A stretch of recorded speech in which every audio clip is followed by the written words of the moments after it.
Bem, gente, vamos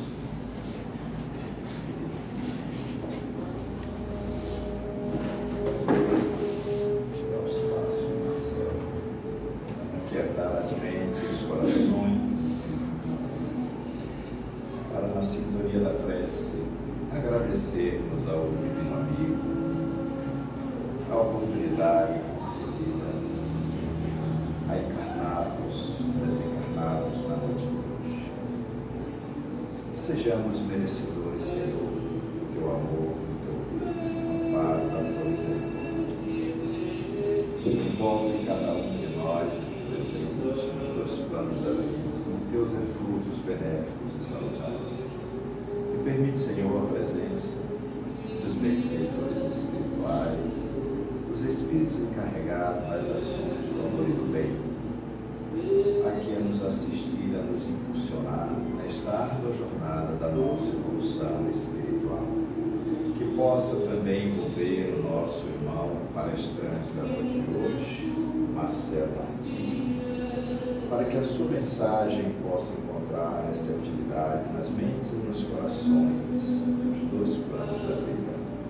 Fluidificar, Senhor, para que sirva de medicação para o espírito e na certeza da sua morável presença, os benfeitores amigos aqui entre nós, e agradecemos humilde e fraternalmente, dizendo: Senhor, seja conosco, hoje, agora e sempre.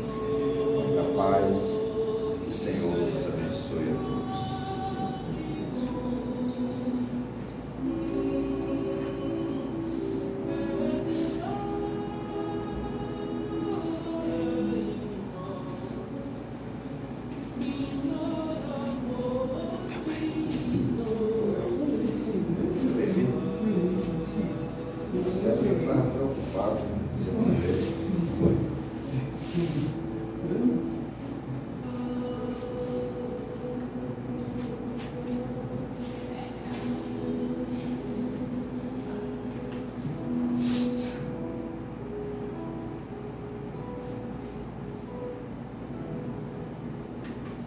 Gente, boa noite. Muita paz.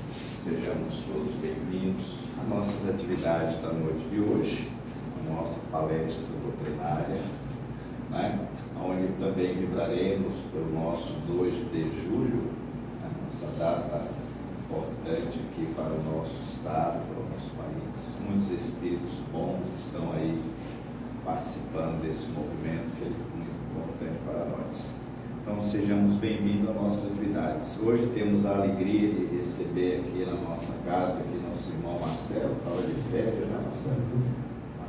Estava mais no descanso, então agora é dia de trabalho.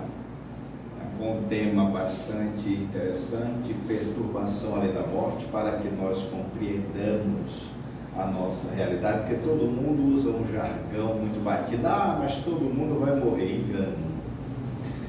Engano que a coisa vai muito mais além. Às vezes a gente precisa ajudar muitos a remorrerem, tá? Então, para que você tenha uma boa morte, é preciso que você comece a ter uma vida mais ou menos equilibrada espiritualmente, para que você tenha uma boa receptividade na dimensão paralela. Então, hoje nós temos a alegria de receber o nosso irmão Marcelo. Próxima palestra é dia 16/7. Vamos ver? 16? 16/7. Os opositores desencarnados, provavelmente o nosso irmão Marinalva. Vou convidar aqui a nossa irmã Tatiane. O que houve? Não pode não? Então vem a vítima. Nossa irmã disse que ele está com a boca, comeu muita jaca. Entendeu? Vamos ouvir um breve trecho do Evangelho. Lembrando a todos que amanhã o atendimento é normal. Então sejamos bem-vindos, que tenhamos uma boa palestra. Meu irmão, você tem uma hora aí para desenvolver o seu tema, que Jesus, os bons espíritos. Boa noite. Boa noite. Não fala nada.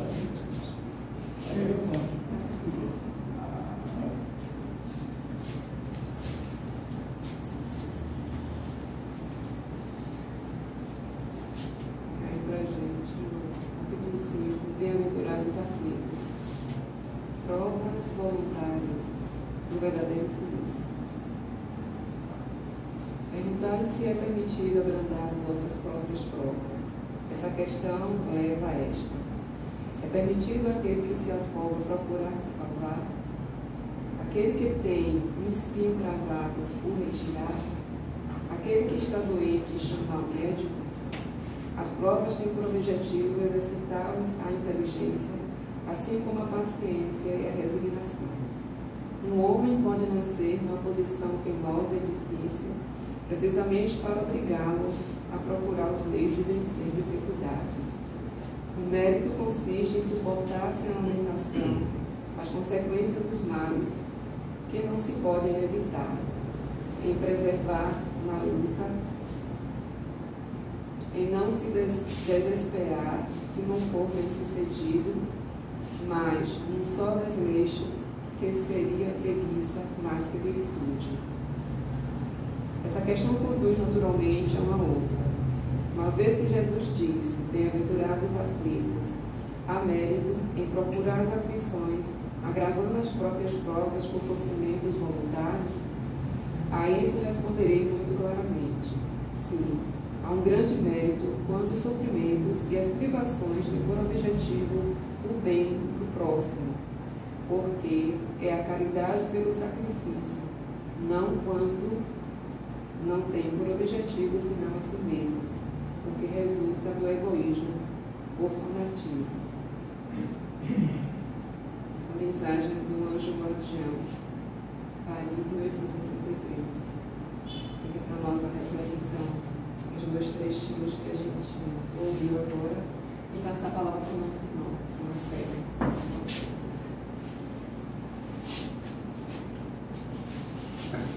Meus irmãos, que a luz do Mestre Jesus nos envolva hoje e sempre. Como Edson falou, a nossa morte será determinada pela nossa vida. Ele falou isso em outras palavras. Existe a explanação do estado dos espíritos na codificação kardeciana, no Livro dos Espíritos, nos textos que tratam justamente da perturbação além da morte, que é um verbete do Livro dos Espíritos, e um verbete sobre as sensações dos espíritos. Ao invés de encaminhar pessoas para determinados lugares mediante um julgamento, a doutrina espírita faz uma abordagem mais racional, porque a nossa cultura religiosa tem aquela abordagem: para onde eu vou quando eu morrer? Estou usando o termo normal, né? Porque esse negócio de morte também é uma ilusão. Aí uns dizem que é para o céu, outros para o inferno. Os gregos acreditavam no Hades, e outras, o Sheol, dos judeus, e cada um dizendo o lugar. E na verdade, quando o nosso corpo físico morrer, a gente não vai para lugar nenhum. A gente simplesmente vai mudar de estado, de encarnado para desencarnado. E o desencarnado, sem o corpo físico, ele terá sim uma mobilidade muito maior do que o encarnado. Mas não existe lugares determinados onde você vai ser julgado. O Livro dos Espíritos esclarece que todo o espaço é preenchido por espíritos. Tem espírito na Lua, tem espírito em Júpiter, tem espírito na Terra, debaixo da Terra, em cima da Terra. Tem espírito em tudo quanto é canto. Até na sua casa tem espírito. Você está morrendo de medo de assombração, todo mundo vive assombrado. Para cada encarnado tem 3 desencarnados. Então na sua cozinha tem espírito, na sua sala tem espírito. Alguns, quando desencarnam, vão para a sua sala. Eles têm essa mobilidade. A questão é essa. Então, essa questão de para onde a gente vai é uma questão muito primitiva antes da física relativística ter relativizado a questão de espaço. Esse negócio de tempo e espaço é muito relativo no plano espiritual. Então, como nós definimos, nós espíritas definimos o que as pessoas chamam de morte. A morte é uma mudança de estado. O que nós chamamos de morte é uma mudança de estado, não é uma mudança de local. Você hoje está encarnado, está preso ao corpo físico. Quando o seu corpo físico morrer, você estará livre. Você deixa de ser um espírito preso na matéria e passa a ser um espírito livre. Então não é uma mudança de local, é uma mudança de estado. Estando livre da matéria, você vai viver a sua realidade íntima integralmente. Porque o corpo é um amortecedor. O corpo não deixa o espírito se manifestar integralmente. O corpo não deixa o espírito se movimentar livremente. Kardec, no livro dos Espíritos, ele compara o corpo com o escafandro, aquela roupa de mergulhador que antigamente os mergulhadores vestiam, tinham um cabo para poder ir para debaixo do mar. Então, logicamente, que se você está com aquela roupa, você não se movimenta bem. Ou poderíamos comparar com alguém andando na lama. O corpo é pesado. Então, o que acontece quando se perde o corpo? Acontece que o espírito vive a sua realidade de forma integral. Porque aqui na Terra é o plano da ilusão. Você vai no salão de beleza, penteia o cabelo, bota na maquiagem, todo mundo acha que você é bonitinho. Mas não tem salão de beleza no plano espiritual. Não tem maquiagem. É a realidade. Essa mudança de estado é algo difícil para o espírito. Para um espírito encarnar ou desencarnar é um choque. Então existem dois momentos em que nós ficamos perturbados sem saber o que está acontecendo. No momento em que nós reencarnamos, que o espermatozoide é ligado ao óvulo, o espírito vai perdendo a sua consciência, vai perdendo a noção de si, e ele nasce como um bebê. Ele que era um homem poderoso, agora é um bebê, dependendo de tudo da mãe. Então ele fica perturbadinho, ele fica zonzo. É por isso que as crianças ficam assim, correndo de um lado para o outro. Está zonzinho. Ele assume uma personalidade durante a encarnação que não é integralmente a personalidade dele. É o que ele consegue manifestar naquela encarnação. E quando o corpo morre, ele volta ao seu estado integral de espírito. Isso causa uma nova perturbação. O indivíduo fica zonzinho novamente. Porque ele vai, é como quando a gente acende a luz para quem estava no escuro. Quando a gente reencarna, a gente entra na escuridão. A encarnação é uma realidade meia-luz. Quando a gente desencarna, a gente tem que encarar a realidade de novo. A pessoa fica perturbada. É que vem um tema assim, perturbação além da morte.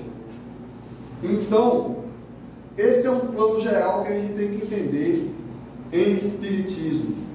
Porque o espiritismo muda completamente a concepção de morte.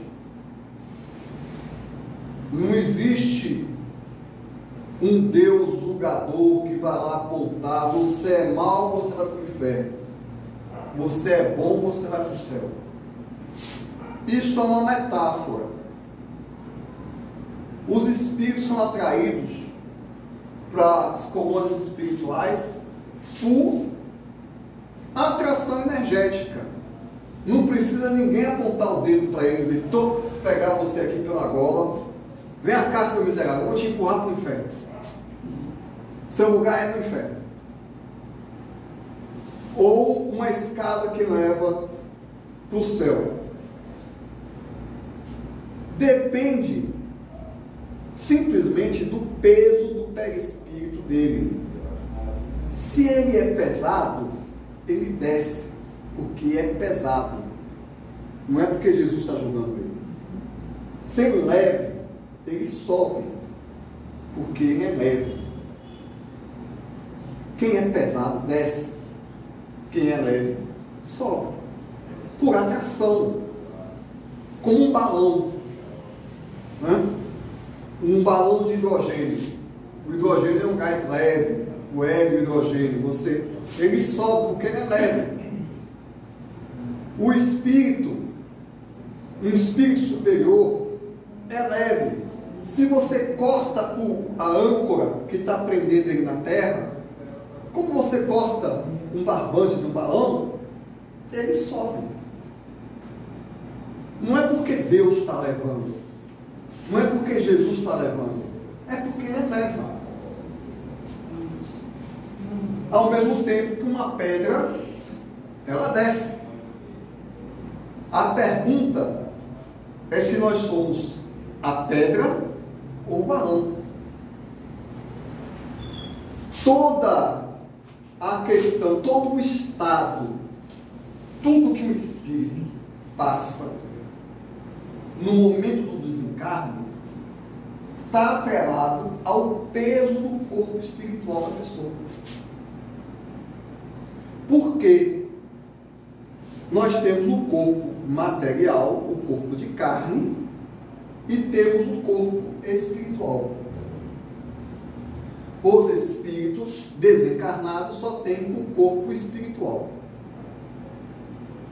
Tudo o que acontece quando a gente perde o corpo de carne é que a gente tem que viver segundo a condição do nosso corpo espiritual. Então, uma pessoa que durante a sua encarnação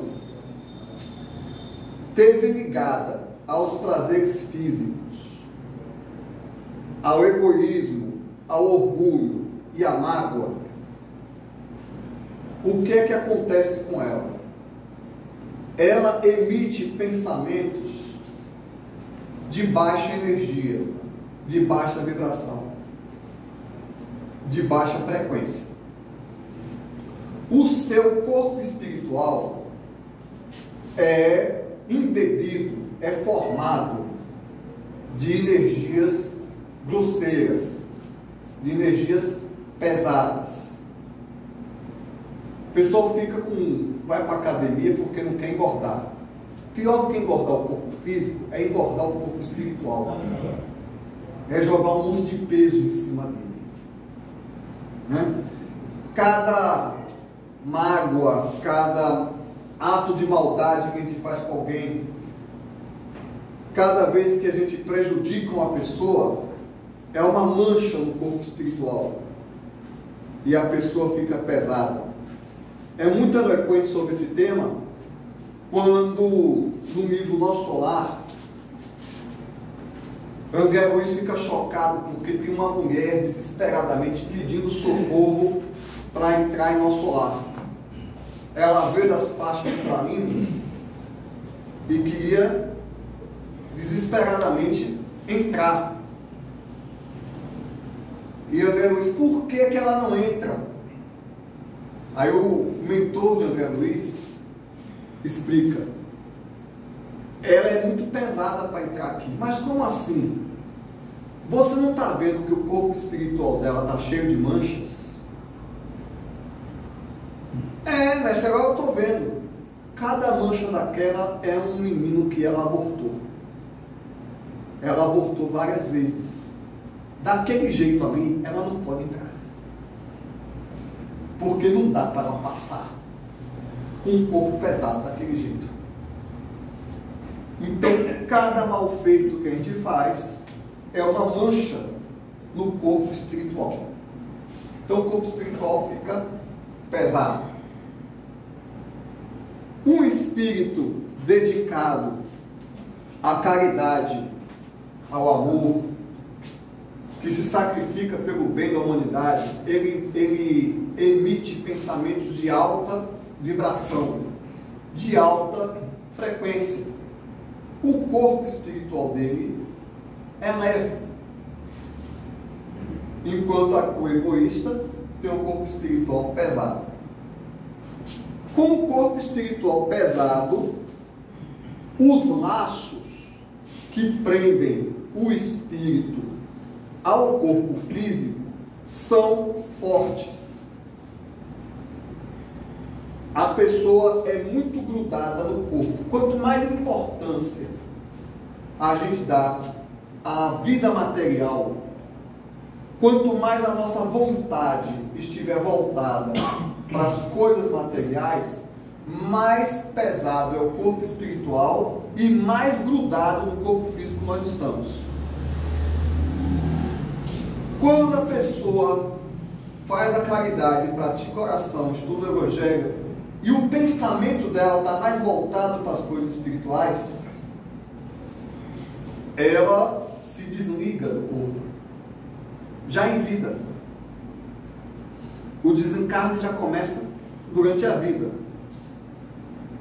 Ele já começa a desencarnar porque já está se desligando do corpo. Um exemplo disso era Chico Xavier.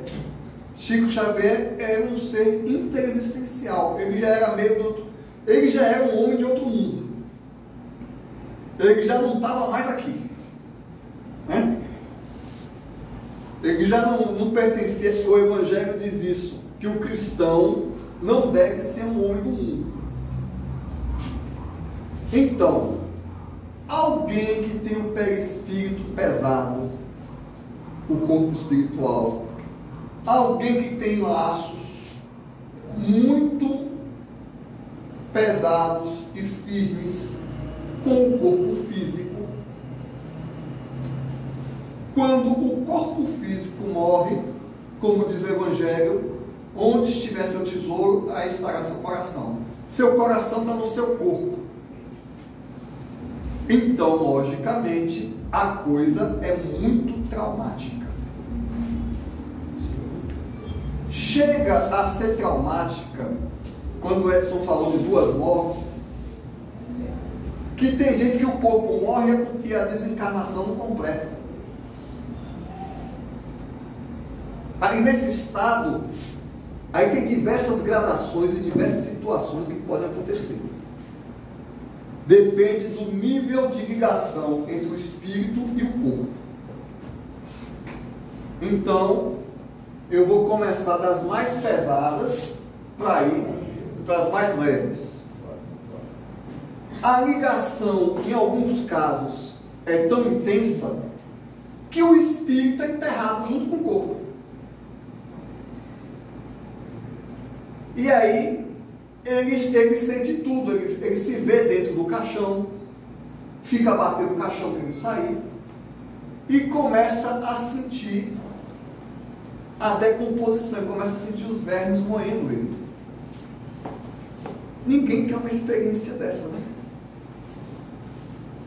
É o estado máximo de ligação de um espírito com o corpo. não é muito frequente, para ninguém ficar assustado. São casos de exceção. São casos muito ligados a casos de suicídio, por exemplo. Porque o suicida, ele acabou com o corpo dele antes da energia vital do corpo acabar. Então, o perispírito dele, o corpo espiritual dele, ainda está encharcado da energia vital. Porque quando a gente vai envelhecendo, a nossa vitalidade vai diminuindo. Então é melhor que você perca seu corpo com menos energia vital. Mas o suicida, ele extermina o corpo dele de forma violenta, desobedecendo a lei de Deus. O corpo encharcado de energia vital acontece com muita frequência dele sentir a decomposição do seu corpo. Assim como pessoas criminosas que viveram em função daquilo. Se a pessoa desencarna jovem, mas não é suicida, ela está cheia de energia vital e desencarnou acidentalmente, e é um espírito pesado, mas não tem altas culpas perante a lei de Deus, aí ele vai para o segundo caso. É um espírito do mundo, mas não tem um débito pesado, não tem uma situação muito pesada. O que acontece mais frequentemente, e isso inclusive é o caso da maioria das pessoas. A maioria das pessoas são assim. Elas vivem por viver, espíritos neutros. Vivem para tomar cerveja e comer churrasco no final de semana. E assistir futebol. O espírito neutro tem um corpo espiritual bem pesado. Se você vive só para si mesmo, você é uma pessoa pesada. Sinto muito no ponto. Não é tão pesado quanto o criminoso. Não cometeu nenhum crime, mas está bem longe da iluminação. Então, o que acontece? Não acontece com muita frequência, nesses casos, a pessoa ser enterrada junto com o corpo, porque ela já recebe alguma assistência e não está tão grudada no corpo. Mas acontece com muita frequência a pessoa não perceber que desencarnou e continuar vivendo a vida material. Porque, inclusive, ela não conhece outra vida. Ela não pratica oração, ela não conhece os planos espirituais, ela não conhece. Né? Então ela fica ali sem saber o que aconteceu. Por que ela está falando com o marido e o marido não responde? Por que o filho não está obedecendo? Vai na escola, vai no trabalho, vai na igreja, e ninguém dá atenção a ele. E ele fica doidinho porque ninguém está dando atenção a ele. Ele está andando pelas ruas, a perturbação vai aumentando porque ninguém está me dando atenção, porque ninguém está falando comigo. Alguns chegam a assistir o próprio funeral sem saber que é ele.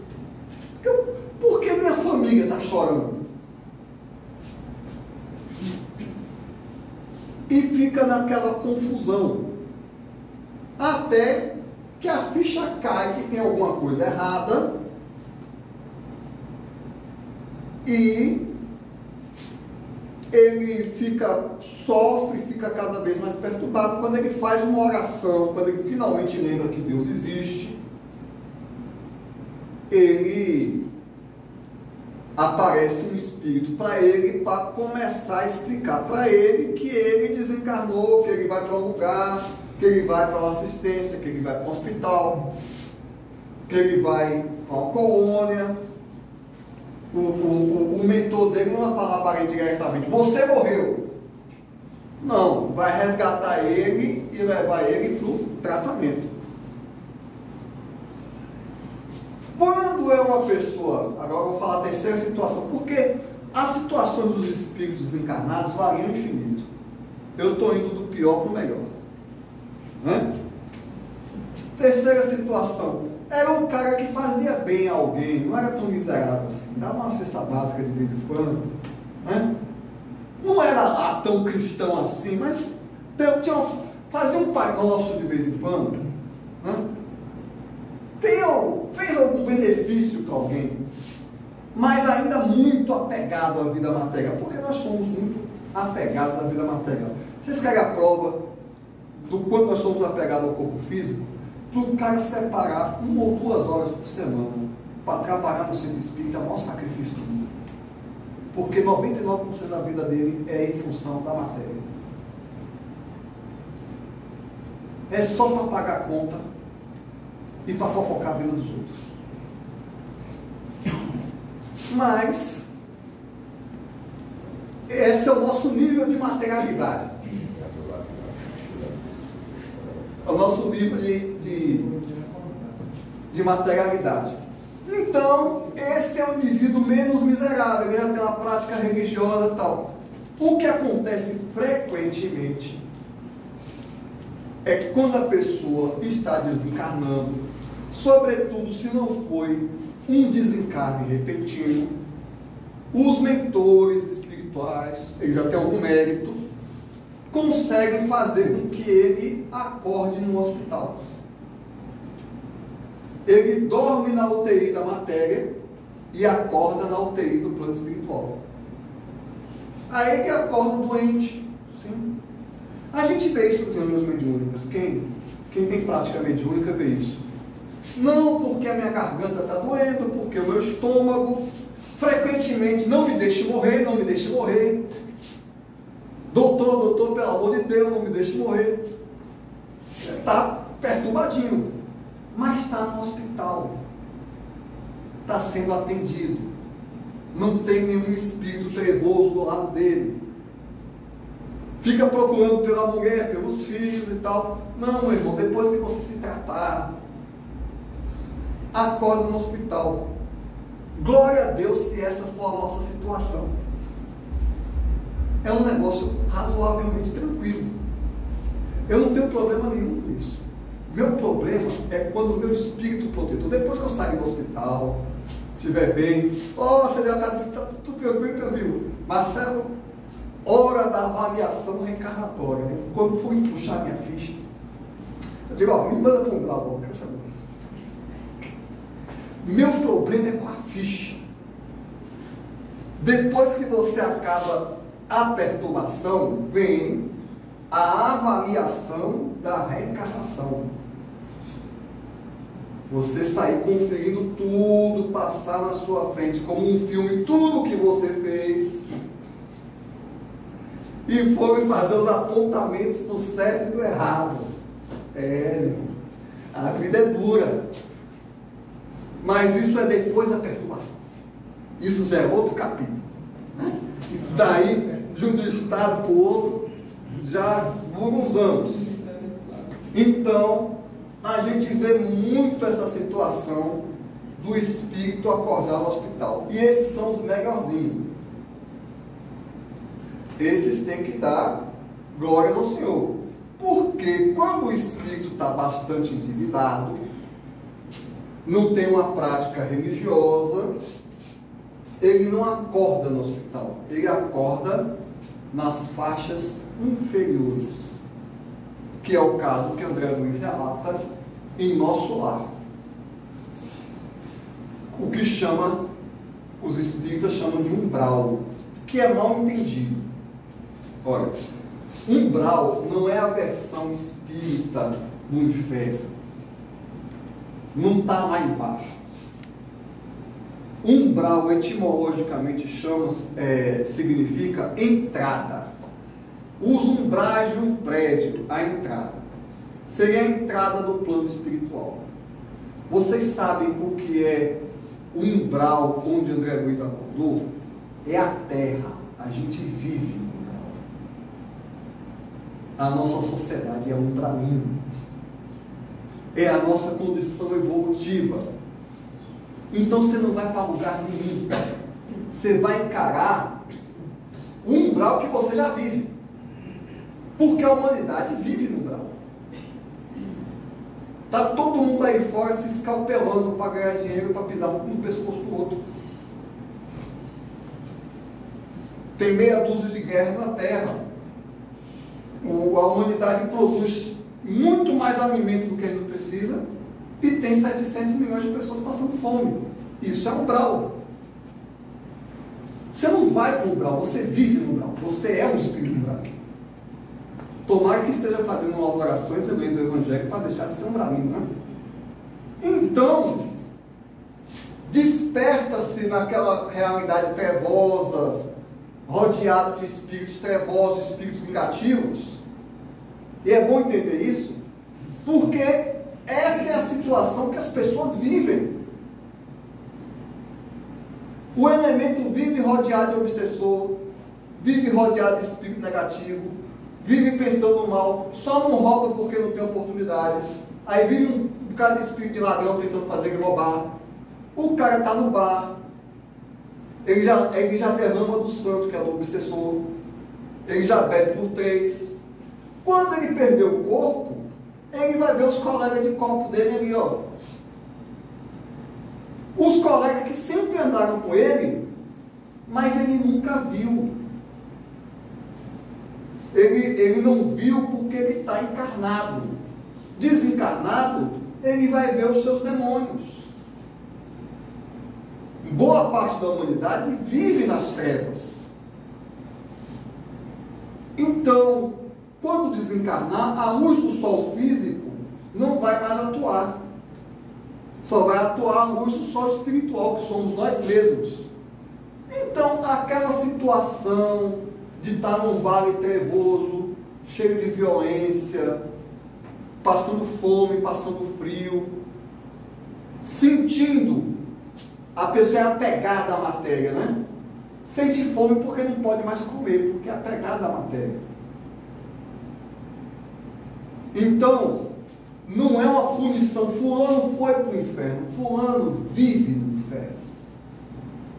Ele tem um carro bonito, ele tem uma casa bonita, ele é perfumado, ele se maquia bem, aparece bem para a sociedade, mas ele vive no inferno. Ele vive rodeado de espíritos trevosos, nas festas, nos bares, nos prazeres do mundo, no orgulho, no egoísmo, no passar por cima dos outros. Na casa, o ambiente dele é esse. Mas ele fica perturbado porque finalmente ele vai ser defrontado com a realidade. Inclusive, muita gente tem pesadelo por causa disso. Porque quando dorme o corpo, o espírito sai. Aí a pessoa vê o obsessor, fica assustada e volta para o corpo. O bicho feio que ele convive o tempo todo, ou os bichos feios, ele sai do corpo, ele vai dormir, o corpo dorme, ele sai do corpo. Quando ele vê a situação, ele volta. É a chamada insônia por obsessão. Então ele já vive isso, né? Então André Luiz, quando desencarnou, aqueles espíritos que ficavam perturbando ele no umbral, eram os espíritos que perturbavam ele o tempo todo. Mas ele ficou sem saber o que estava acontecendo, porque não tinha instrução nenhuma, perturbado, vivendo a sua realidade. Veja só, ninguém vai para o inferno. As pessoas que já vivem no inferno, elas vão sair da ilusão e vão ver a realidade. E frequentemente a pessoa está morando num palácio, todo mundo gosta dele, é um político, um artista famoso, mas ele vive no inferno, ele vive no umbral. É outra situação. Veja que cada um tem uma situação de acordo com o seu nível de materialidade e o padrão de vida que ele tem. Mas vamos lá. O cara é trabalhador espírita. O trabalhador espírita é um espírito umbralino em recuperação. Então, ele está fazendo evangelho no lar, ele está fazendo desobsessão, ele está distribuindo alimento para os pobres, ele está perdoando os inimigos, ele está dando passe, cuidando dos obsessores. Não é assim que todo espírita faz? Pois é. Ele está trabalhando. Ó, à medida que a gente vai trabalhando para Jesus, orando, estudando o Evangelho, o que é que acontece? O peso do corpo espiritual diminui. Então, eu já vou morrendo para o mundo em vida, eu já vou vivendo o plano espiritual. Quando eu chego na mediúnica, que eu entro em contato com os espíritos, quando eu oro, que eu entro em contato com o meu espírito protetor, e eu já vou sintonizando com os planos espirituais superiores, eu já vou vivendo nesses planos espirituais, né? Se você é um trabalhador espírita, você está orando, quando você botar seu corpo para dormir, que você sai do corpo, você não vai para o bar, você vai para um plano superior receber instruções sobre o trabalho espírita do dia seguinte, né? Marcelo, amanhã tem uma palestra. Meu espírito protetor me pega do corpo. Hora de estudar para a sua palestra de amanhã, para a gente dizer para você o que é que você vai falar. Ou os médiuns de uma reunião mediúnica, né? Ó, os espíritos que vocês vão comunicar na reunião mediúnica, a gente vai começar aqui agora o tratamento deles. Vamos reunir aqui de noite, todo mundo sai do corpo e vai se encontrar com os colegas na reunião mediúnica para receber instruções. Então vocês vejam bem, qual é a situação da pessoa que vive no bar e da pessoa que vive no centro espírita? Quando o frequentador do bar desencarnar, ele vai encontrar os colegas de copo.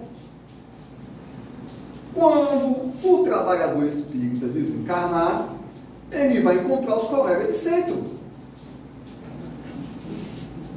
Cada um escolhe as suas companhias. Mas como o trabalhador espírita ainda é um espírito bastante materializado, ele vai ficar confuso, sem saber onde ele está. Vai para o centro espírita, e os colegas não vão ver ele, vai ficar magoado, porque ninguém me chama para falar, porque ninguém está te vendo, meu irmão, né? Mas ele vai encontrar. Aí tem a situação também na modalidade do desencarne. Se for um desencarne rápido, o espírito fica mais perturbado. Se for lento, se ele desencarnar no hospital, se ele já está vendo, se já está idoso, já está sabendo que vai desencarnar, ele já acorda no hospital do plano espiritual. Mas pego de surpresa, o espírito fica confuso. Mas ele vai ficar confuso rodeado de amigos.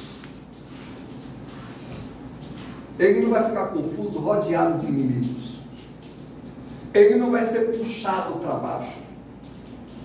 Não vai ascender às altas esferas espirituais, porque ele não é um espírito superior.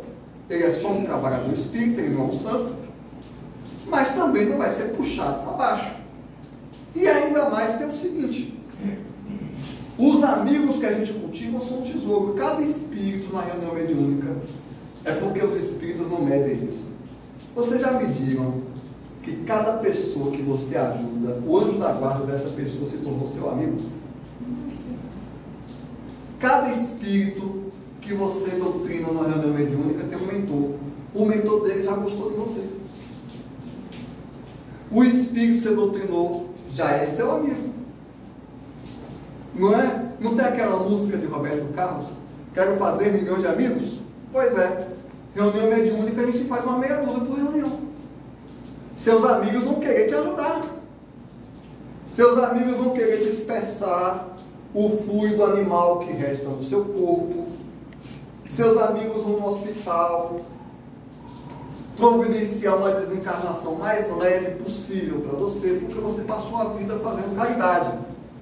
Você não é perfeito, você é um espírito meio pesado, mas tem um bocado de amigo para ajudar. Tem um mentor da casa, tem um monte de gente para te ajudar a desencarnar. E eles vão estar lá tentando desfazer os laços. Mas quando é um trabalhador espírita comprometido mesmo, como diz Kardec, tem 3 tipos de espírita. O espírito experimental, aquele que só vai para assistir mediúnica, o teórico, o que sabe doutrina, e o que pratica a doutrina espírita. Aí a situação é completamente diferente.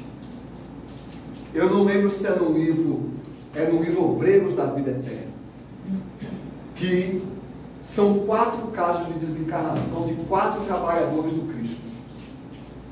2 espíritas, uma evangélica e um católico. O católico é um homem muito bom, muito caridoso, só que ele era muito apegado ao corpo e tinha muito medo de morrer. E morrer de medo de Satanás. Como este homem era bom, se moveu André Luiz e mais 3 mentores para ajudar no desencarne dele.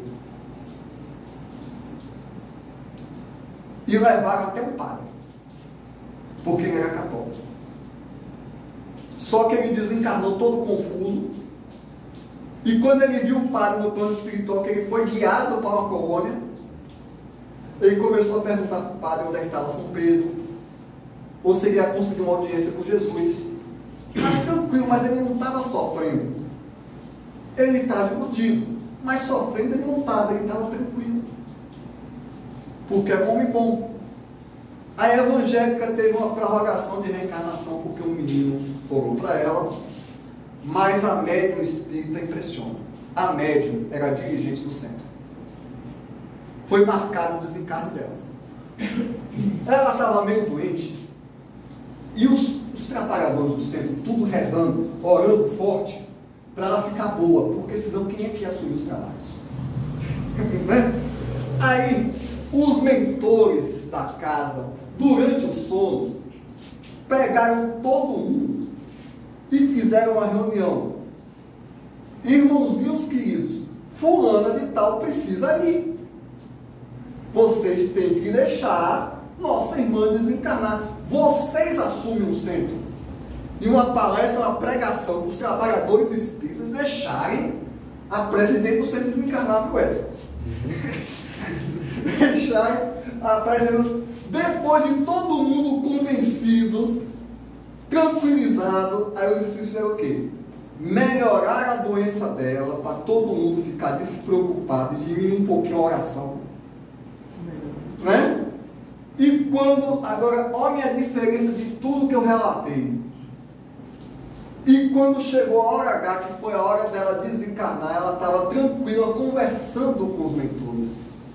Tá chegando a hora de eu ir, né? Conversando. Minha irmã, chegou a hora. Vocês permitem que eu mesma corte o último laço? Permito. Então vá lá e termine o serviço. Ela mesma foi lá, cortou o último laço, desencarnou e saiu conversando com os mentores como se nada tivesse acontecido. Perturbação zero. Perturbação zerada. Ela mesma fez todo o processo. Ela participou da reunião para os colegas, para os amigos delas deixarem ela partir em paz e assumirem o centro. Ela mesma fez a reunião com os mentores marcaram a data do desencarne dela, ela providenciou a morte dela, o desencarne dela, e ela saiu de lá como se nada tivesse acontecido, porque ela já vivia a vida espiritual. Né? Se ela já vivia no plano espiritual, qual é a surpresa? Né? Como Chico Xavier disse, quando Chico Xavier desencarnou, 2 raios de luz saem para cima assim, ele e Emmanuel. Qual é a surpresa?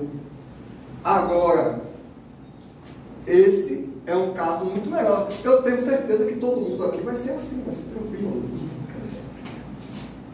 O negócio de morrer é tranquilo. Que dia é meu? Marca horário, avisa a família, a gente, tá hora, eu vou embora, viu? Né?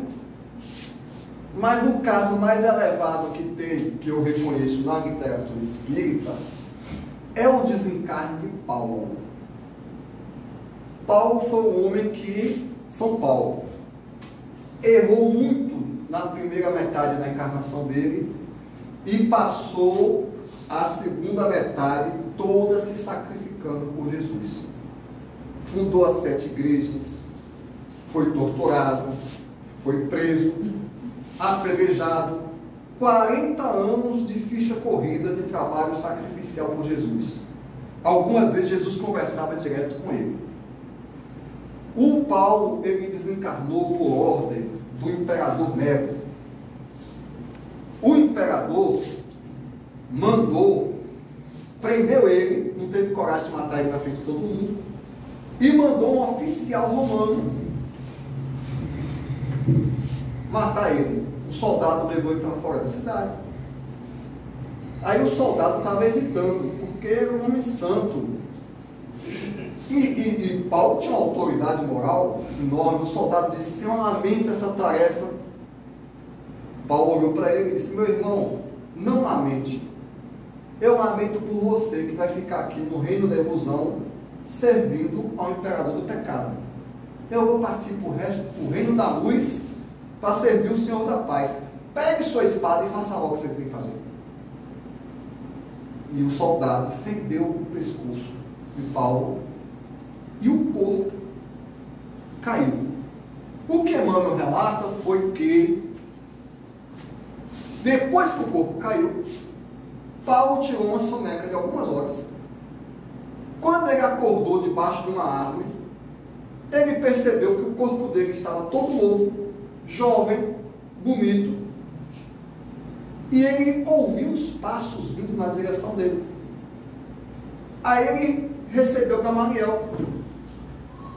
Paulo, o professor dele: "Eu vim aqui te receber nas esferas do redimido." "Ah, que legal, já tô livre." "Tá, Paulo. Qual é o seu primeiro desejo na esfera dos redimidos?" "Eu quero visitar todas as cidades, as igrejas que eu fundei." E aí, ele saiu voando com Gamaliel, vomitando.